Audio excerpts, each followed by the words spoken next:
Welcome back to DPRK Athletics. My name is Yong and welcome to what is an absolute circus of a match. We have Naekohyang Women's FC and Suwon Women's FC facing off here at the Suwon Castle, as they call it, the Suwon Stadium. It's going to be an absolutely exciting match. I really look forward to it.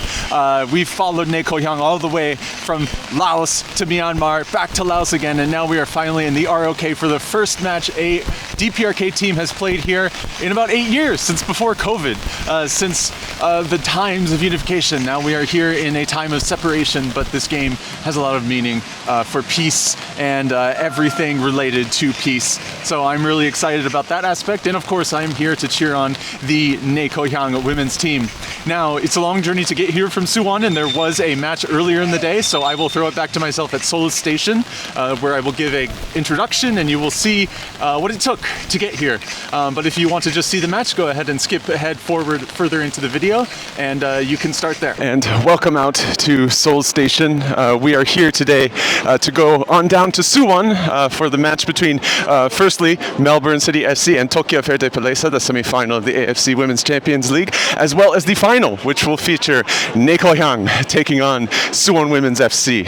I'm really excited to head on down there. It's about a half-hour ride here from Seoul Station.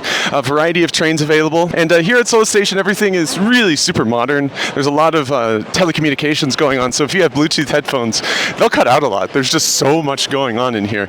I like it a lot more than Tokyo Station. It's a lot more open air, it's a lot more easier to navigate, and just my opinion. Of course, Korea is a little bit, ROK is a little bit smaller than Japan, but you know, it just is what it is. I've got about 15 minutes until I go in. About 15 minutes before the train gets here, they'll let you know your platform and you can go on down to it. They don't allow waiting on the platform, so you're pretty much stuck up here, but there's a nice eateries up in the second level, and it really is not that bad of a place to be, all things considered.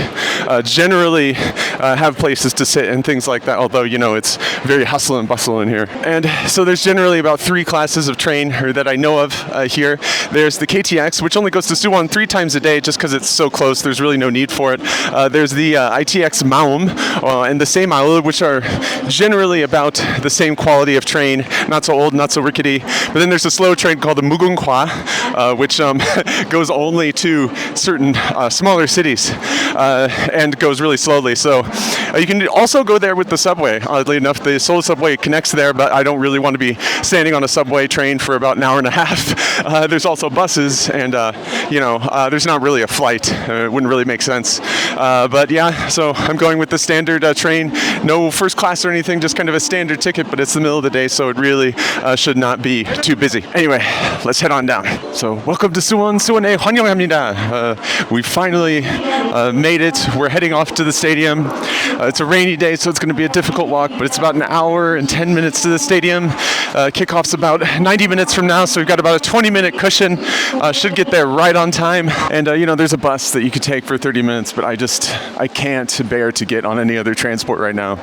Just personally, I'm going to walk. It's going to be great. Welcome out to Suwon. A very, very rainy day here in Suwon, and as you can see, I've arrived at the stadium. There is a large police presence. There are police down the street. There's a large security area cordoned off there, and this is even for the game before the final, so it is a very, very intense situation, as you can imagine. I will not be looking to ruffle any feathers, but the first match we're going to see is Tokyo Verde Pelesa versus Melbourne City FC. Both teams are undefeated as to this point, although Tokyo Verde Pelesa did draw once with Suwon.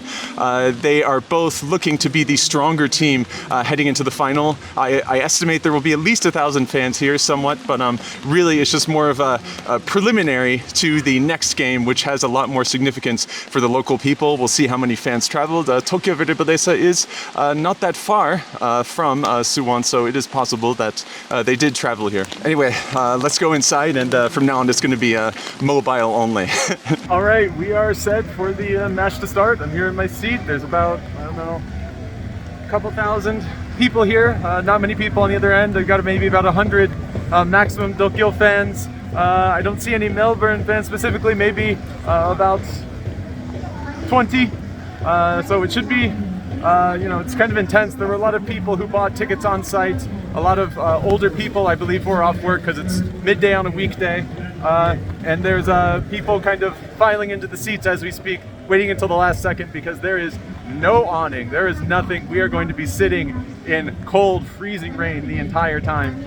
So very much, you know what, just endure and enjoy a nice match of football. It's adverse conditions.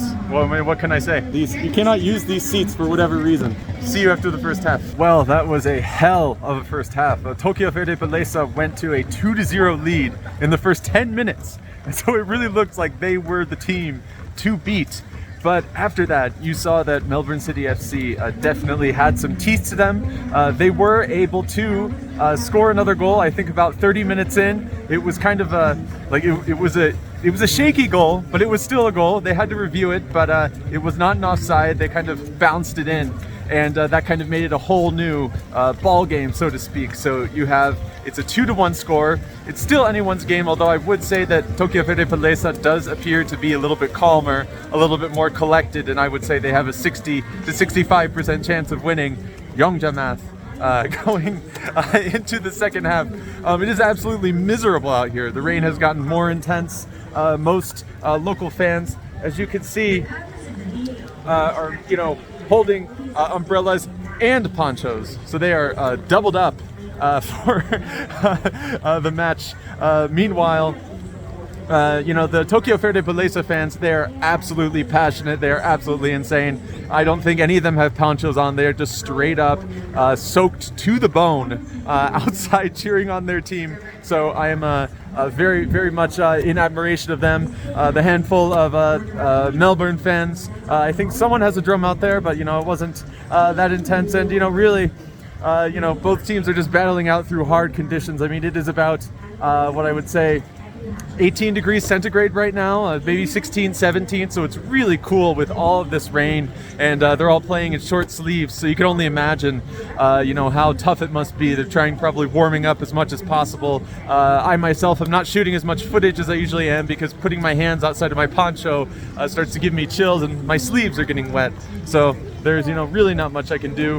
The ambiance here, you have the Korean flag, the ROK flag, up there, and as I will show in another shot, you can see that there's apartment buildings all around here, but there's blocks of flats pretty much everywhere you look, and there's 2 screens, which is a new thing.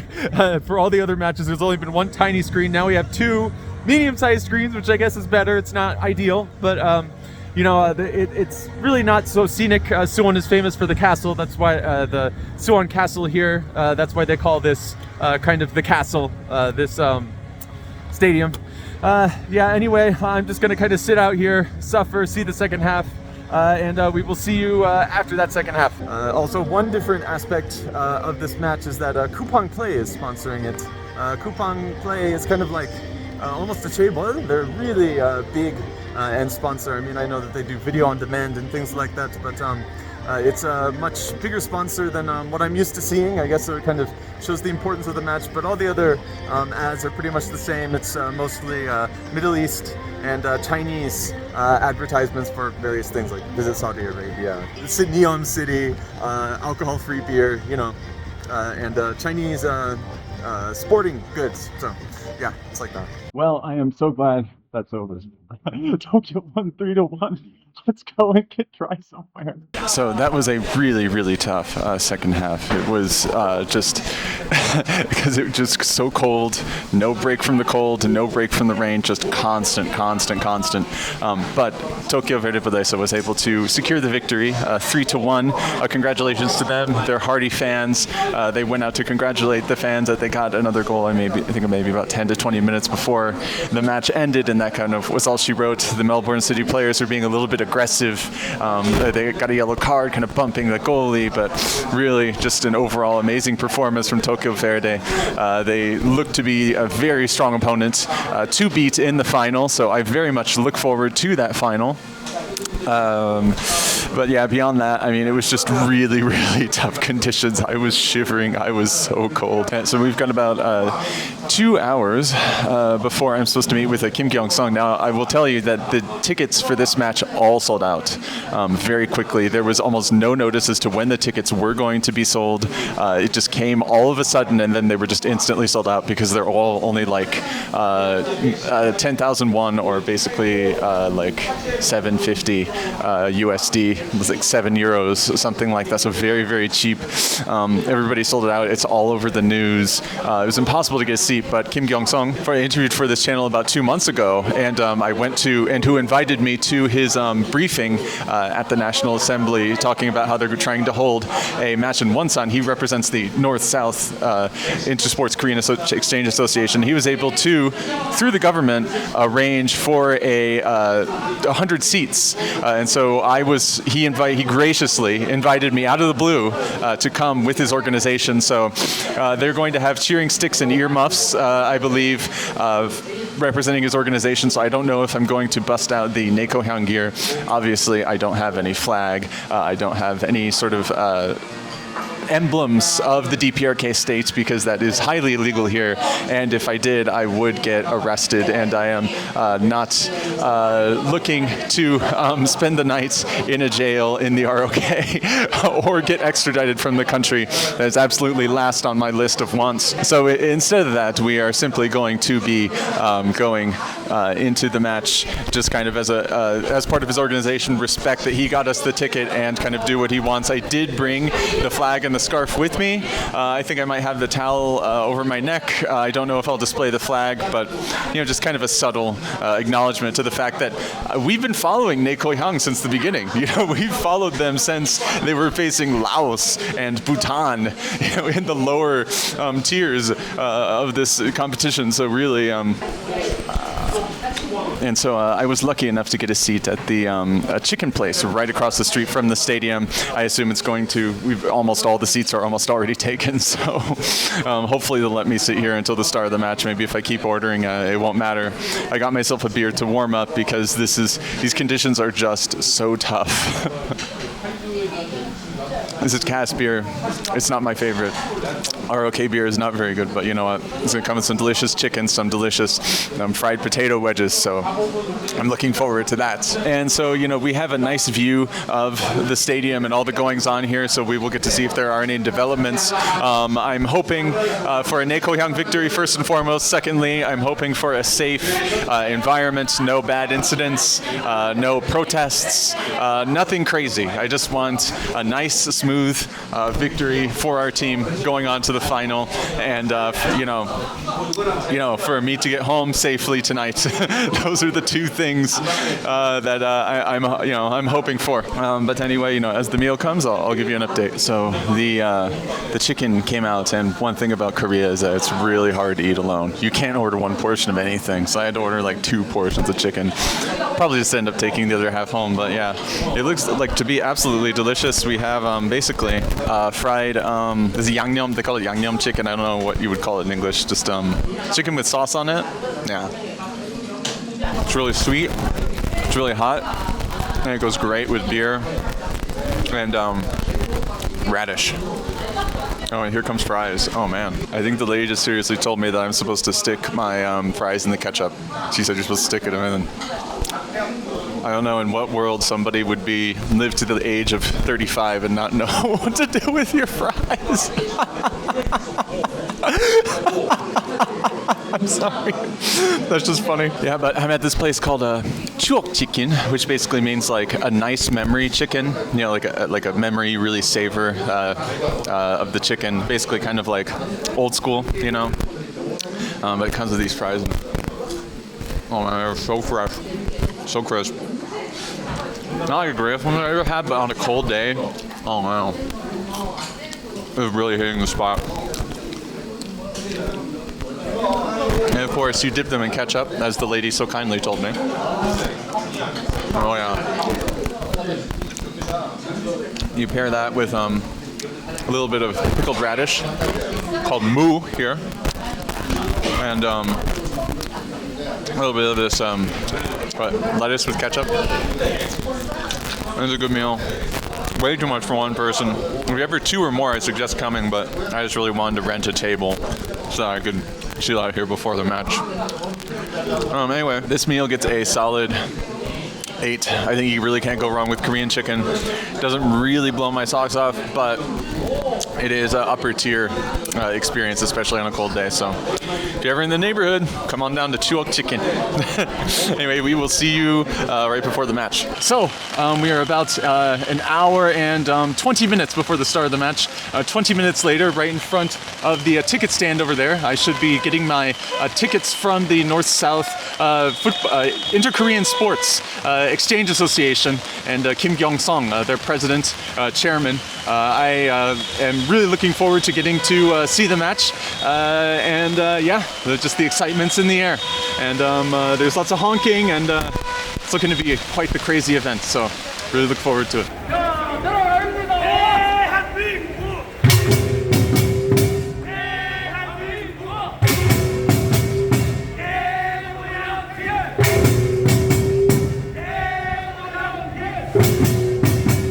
It's halftime here at the Hyung versus Suwon FC women match, and I'm sitting with the Inter-Korean Sports Exchange Association, so I can't necessarily cheer for Hyung as much as I want. I have the flag in my pocket. I feel like if they score a goal, I'll pull it out. But you know, there are cheers for Hyung coming from the political side, because you've got a side of political groups who have secured tickets, and then you have a side of Suwon FC fans who are separated manually by railings. It's kind of a regulation. So the Suwon fans are cheering hardly for Suwon, cheering very hard for Suwon, and so that means that the basically political people are kind of cheering de facto for Hyung. I mean, really, who could cheer for both sides in a match? You know, a competitive match. It just doesn't make any sense. I have to say that the atmosphere is a little bit disappointing. You've got a lot of older folks here, a lot of people really here for political or cultural purposes. They're not really football fans, although they do seem to understand what's going on. The Suwon FC side seems to be more of the football fans, and then you've kind of got the political side and the looky-loos over here on the other side. I have to say the AFC has managed this game absolutely terribly. There are over half of the seats in the stadium are empty. There is no reason for this match to be sold out. You could have put fans in every single section, but instead they only decided to sell a third of the stadium. I mean, I think maybe even less than a third of the stadium was available to the public. So I think that is a real shame. You could have had more of an atmosphere, and yeah, it's a lot just less than I expected. But anyway, it's a 0-0 match. In the end, it's really, really close. It looks like Hyung had an early goal, but it was called offside. And then Suwon FC has had numerous chances. I mean, it's really looking like Suwon FC is going to win the match eventually, because they're having so many chances on goal. But it just really hasn't turned up for them yet. It's just completely messy. Players are slipping and sliding everywhere. It has been raining all day, and it is continuing to rain even harder. So it is just pins and needles up until the end. And I am just hoping so badly for a Hyung victory. I've come a long way to get to this point, and it is taking every fiber of my being not to cheer my heart out right now, but I'm just, controlling myself a bit and just kind of not trying to stick out too much, but really, gonna have to pull out that flag at some point, right? Anyway, I'll see you after the end of the second half.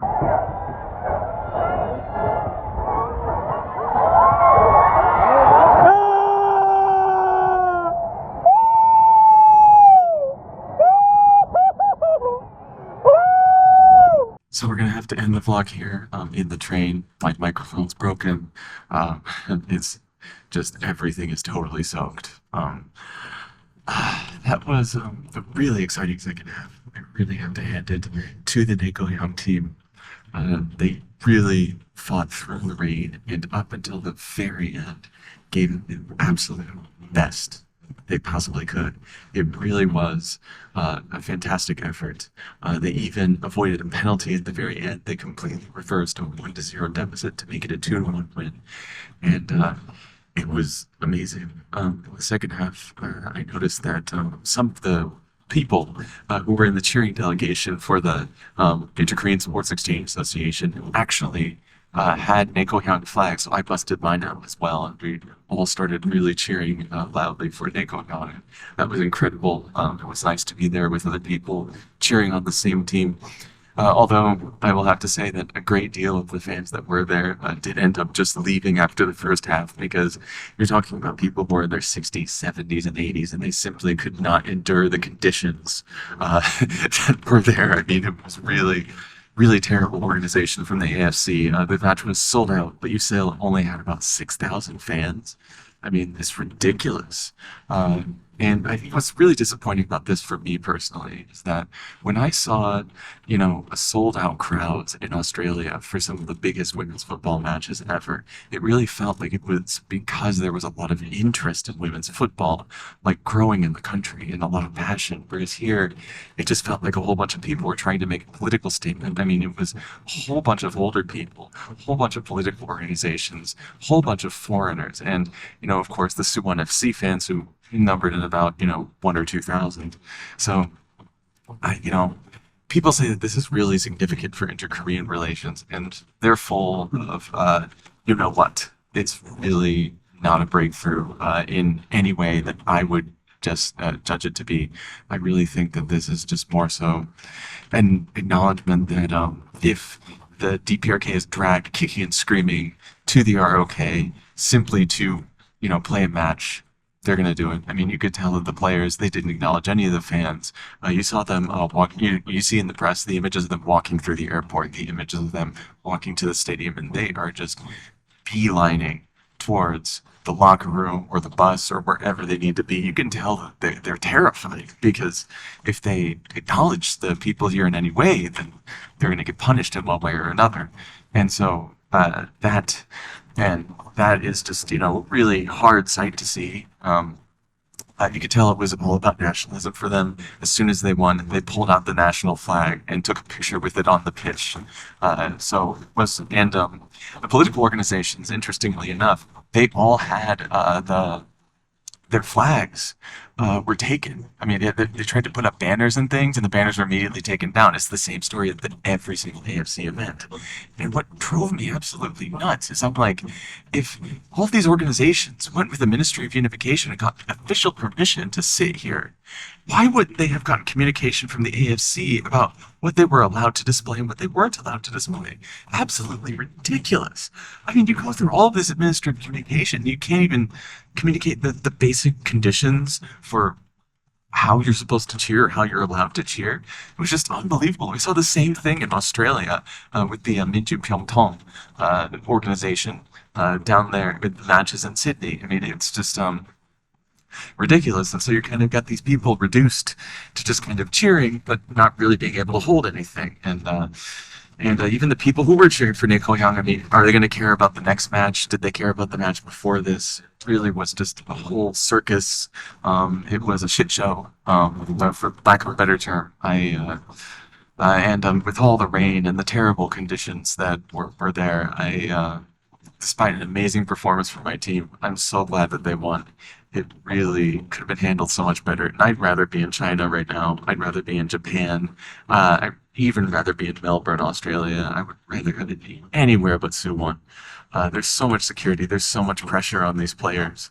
And I don't really think that I think that all the good that came from it is kind of overcome by all the pressure that the players have to be under, and I really feel for them, because I remember being out there in Laos and Myanmar with these players and seeing them so relaxed and so happy and free from all these nerves. Here, it's just like they've got to be on pins and needles the entire time. Police presence is everywhere. It's a circus, and I really wish that it didn't have to be this way, I really wish that we could just have normal matches between teams from Seoul and Pyongyang, but this is how it's going to be probably for the next few decades, in all honesty, and that's just kind of one of the brutal realities of the world.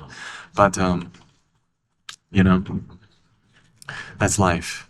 And personally, I had to walk about an hour back from the stadium down to the train here, and I'm on the train now to my back to Seoul Station, from which I'll get back to my flat finally, and I'm looking forward to a hot shower, a nice fresh change of clothes, and getting this video up to everybody.